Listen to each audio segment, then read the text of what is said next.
Hi, hello, welcome to my YouTube channel. இன்னைக்கு சூப்பரா நல்ல டேஸ்டியா நம்ம இன்னைக்கு சிக்கன் பிரியாணி 1 kg அளவு சிக்கன் எடுத்துட்டு நம்ம 1 kg குள்ள கம்மி ரைஸ் எடுத்துட்டு நம்ம பிரியாணி பண்ண போறோம். ஈஸியா இன்னைக்கு வந்து நம்ம குக்கர்ல தான் செய்ய போறோம் நம்ம பிரியாணி.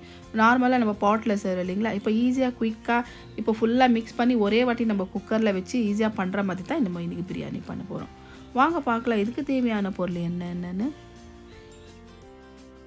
பாருங்க 1 kg அளவு நம்ம சிக்கன் நல்லா பெரிய சைஸ் பிரியாணி சைஸ் அளவு கட் பண்ணி எடுத்துட்டு போறோம். ரொம்ப பெருசோ இல்ல ரொம்ப சின்னதோ இல்ல. இதுக்கு தேவையான பொருள் காமிச்சறேன். 2 பெரிய சைஸ் ஆனியன் கட் பண்ணி எடுத்து வச்சிருக்கேன். கொஞ்சம் இது புதினா எடுத்து வச்சிருக்கேன். இது வந்து நான் ஒரு கைப்பிடி அளவு ஜாஸ்தி நம்ம கொத்தமல்லி கட் பண்ணி எடுத்து வச்சிருக்கோம்.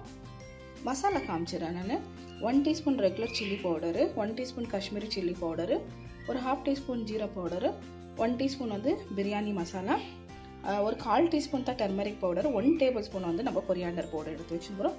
1 டீஸ்பூன் வந்து கஸ்தூரி மேத்தி. மசாலால இவ்வளோ தான். ஒரு 2 டீஸ்பூன் அளவு ஜிஞ்சர் கார்லிக் பேஸ்ட், 1 டீஸ்பூன் வந்து கிரீன் சில்லி பேஸ்ட். நீங்கள் பேஸ்ட் வேண்டாம் கட்டி நீங்கள் கிரீன் சில்லி 3ல 4 சேர்த்துக்கலாம். 2 பிரியாணி இலை, பட்டை, லவங்கு எல்லாமே பிரியாணி மசாலா எல்லாமே இதில் சோம்பு எல்லாமே சேர்த்து நம்ம மிக்ஸ் பண்ணி வச்சுக்கிறோம். நம்ம பிரியாணி பண்ணுறது வந்து ஜீரா ரைஸில் பாருங்கள். ஒரு சைடு நான் குக்கர் வச்சுட்டு குக்கரில் ஆயில் சேர்த்துட்டேன்.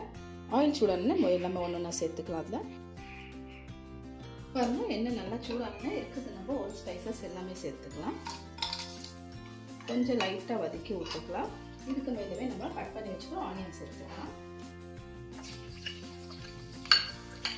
சேர்த்து வச்சு நல்லா கொஞ்சம் வதக்கி விட்டுக்கலாம். நல்லா கொஞ்சம் ப்ரௌன் ஆகணும், ஒரு கோல்டன் கலர் ஆகணும். ஃபுல்லாக ஃப்ரைடு ஆனியன் இருக்குது இல்லைங்களா? ஃப்ரை பண்ணி நம்ம எப்படி எடுத்து சேர்க்குறோமோ பிரியாணியில் அந்த அளவுக்கு நல்லா இதை வதக்கி எடுத்துக்கலாம்.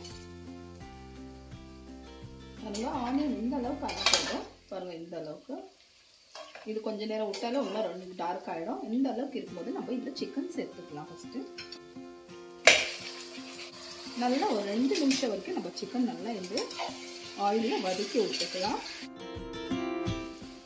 பாருங்கள் ஒரு 5 நிமிஷம் வரைக்கும் நம்ம நல்லா சிக்கன் எடுத்துக்கிறோம். அதுலேயே ஆயிலில் சேர்த்து இதுக்கு மேலே நம்ம ginger garlic paste, green chilli paste சேர்த்துக்கலாம். சேர்த்து நல்லா இது கூட கொஞ்சம் சால்ட்டை சேர்த்துக்கலாம். சிக்கனுக்கு எவ்வளோ தேவைப்படுதோ அந்த அளவுக்கு நம்ம சால்ட்டை சேர்த்து வதக்கி விட்டுக்கலாம். பிரியாணிக்கு வந்து நம்ம கிரீன் சில்லி பேஸ்ட் சேர்த்தா நல்லாயிருக்கும். உங்களுக்கு தேவைப்பட்டால் நீங்கள் சில்லி கட் பண்ணி கூட சேர்த்துக்கலாம். இல்லை ஒரே வாட்டி ஜிஞ்சர் கார்லிக் பேஸ்ட் கூட கிரீன் சில்லி கூட நீங்கள் சேர்த்து அரைச்சிக்கலாம். நல்லா மிக்ஸ் பண்ணி விட்டுக்கலாம். ஃபுல்லாக பாருங்கள் 2 நிமிஷம் நம்ம வதக்கி விட்டுட்டோம். இதுக்கு மேலே இப்போ இருக்கிற மசாலாங்கள்லாம் பாருங்கள். பிரியாணிக்கு தேவை இருக்கிற மசாலாங்க எல்லாமே நம்ம சேர்த்துக்கலாம்.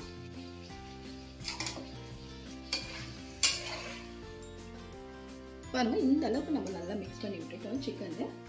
இப்போ 2 நிமிஷம் இதுலேயே இருக்கட்டும். இதுக்கு மேலே நம்ம தக்காளி கட் பண்ணி வச்சுருக்கோம். தக்காளி வந்து நம்ம இந்த ஸ்டேஜில் தான் சேர்க்கணும். உங்களுக்கு தக்காளி நான் அதில் காமிக்கல. இந்த ஸ்டேஜில் நம்ம 2 பெரிய சைஸ் தக்காளி சேர்த்துக்கலாம். இப்போது தக்காளி கூட மிக்ஸ் பண்ணி விட்டுக்கலாம். ஃபுல்லாக 2-3 நிமிஷம் ஒரு 5 நிமிஷம் கிட்ட நம்ம விட்டுட்டோம். சிக்கனு தக்காளி சேர்த்துட்டு சிக்கனு பாருங்கள். சிக்கனில் இருக்கிற நெல்லெல்லாம் நல்லா பிரிஞ்சு வந்துருக்குது பாருங்கள். எவ்வளோ நம்ம கம்மி ஆயில் தான் சேர்த்தோம். பாருங்கள் எவ்வளோ ஆயில் வந்துருக்குது சிக்கனில் இருக்குது இல்லைங்களா? சிக்கனில் ஆயில் நல்லா இருக்குது, ஃபேட்டெல்லாம் இருக்குது இல்லைங்களா? இப்போ நல்லா மிக்ஸ் பண்ணி விட்டுலாம். மிக்ஸ் பண்ணிவிட்டு நம்ம இந்த ஸ்டேஜில் ரைஸ் சேர்த்துக்கலாம். சிக்கன் வந்து அதிகமாக வேவுறதில்லை. ஆல்ரெடியே நம்ம மிக்ஸ் பண்ணிவிட்டு எல்லாம் டோட்டலாக ஒரு 10 நிமிஷம் வரைக்கும் சிக்கன் நல்லா வெந்துருச்சு. இந்த அளவுக்கு வெந்தாலே போதும், ஜல்தி வெந்துடும். இப்போ இதுக்கு மேலே நம்ம ரைஸ் சேர்த்துக்கலாம். பாருங்கள் இம்மீடியட்டாக தான் நம்ம இப்போ தான் வாஷ் பண்ணி எடுத்துக்கணும் இந்த ரைஸு.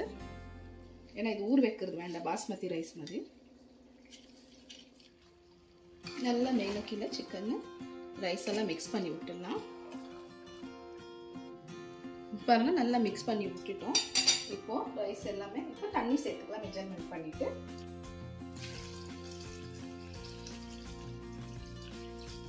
பாருங்க தண்ணி எல்லாம் சேர்த்துட்டு எவ்வளோ வேணும் ரைஸ்க்கு அந்த அளவுக்கு நம்ம மிக்ஸ் பண்ணி விட்டுக்கலாம் ஃபுல்லாக. இப்போ இதுக்கு மேலே நம்ம சால்ட்டு சேர்க்கணும். சால்ட்டு சேர்க்கலாம். ரைஸ்க்கு தேவை இருக்கிற மாதிரி நம்ம சேர்த்துக்கலாம். ஒரு 2 டீஸ்பூன் வச்சுக்கோங்க. அப்பயே சேர்த்தேன். கொஞ்சம் சேர்த்து இதுக்கு மேலே புதினா, கொத்தமல்லி எல்லாமே சேர்த்துக்கலாம். ஒரு விசில் விட்டால் போதும், ஜாஸ்தி வேண்டாம். பாருங்க, இதுக்கு மேலே நான் 1 பீஸ் வந்து பட்டர் சேர்த்துக்கிறேன். நீங்கள் வேணும்னாக்கா கீ வேணும்னாக்கா சேர்த்துக்கலாம். நான் பட்டர் சேர்த்துக்கிறேன். பட்டர் நல்லா சூப்பராக நல்லா டேஸ்ட்டாக இருக்கும். பட்டரில் வந்து ஒரு ஃப்ளேவரை சூப்பராக நல்லா டேஸ்ட்டாக இருக்கும். இப்போ எல்லாமே சேர்த்து நம்ம மிக்ஸ் பண்ணி விட்டுக்கலாம். பாருங்க, நம்ம நல்லா மேலே கீழே ரைஸு சிக்கனுக்கு எல்லாமே நல்லா மிக்ஸ் பண்ணி விட்டுட்டோம். இந்த அளவு. இப்போ இது நல்லா கொதி வரட்டும். கொதி வந்து அப்புறமா தான் நான் குக்கர் மூடி போட போகிறேன். அப்படியே நான் மூட மாட்டேன். நல்லா கொதி வந்து ஒரே ஒரு விசில் விட்டுட்டு ஆஃப் பண்ணிட்டா போதும். நல்லா சூப்பராக நம்ம வந்து பிரியாணி ரெடி ஆகிடும். பாருங்க, நல்லா கொதி வந்துச்சு. பாருங்க, இந்த அளவுக்கு கொதி வந்தால் போதும். நம்ம ஒரு வாட்டி நல்லா திருப்பி விட்டுக்கலாம். மேலே கீழே ரைஸு ஃபுல்லாக மூடுறதுக்குள்ளேயும் மூடி நல்லா மேலே கீழே மிக்ஸ் பண்ணி விட்டுட்டோம். இப்போ நம்ம மூடிக்கலாம் குக்கரை.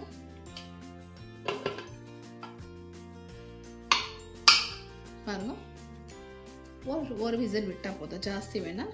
ஒரே விசிலில் நம்ம வந்துடும். ஜாஸ்தி நேரம் ஒரு விசில் விட்டாலே எடுத்துடலாம் நம்ம. பாருங்க, நல்லா ஒரு விசில் விட்டுட்டு நம்ம எடுத்துட்டோம். நல்லா ப்ரெஷர் எல்லாம் ஃபுல்லாக கம்மியானவே நம்ம ஓப்பன் பண்ணிக்கலாம். பாருங்க, சூப்பராக நம்ம வந்து குக்கரில் பிரியாணி ரெடி ஆயிடுச்சு.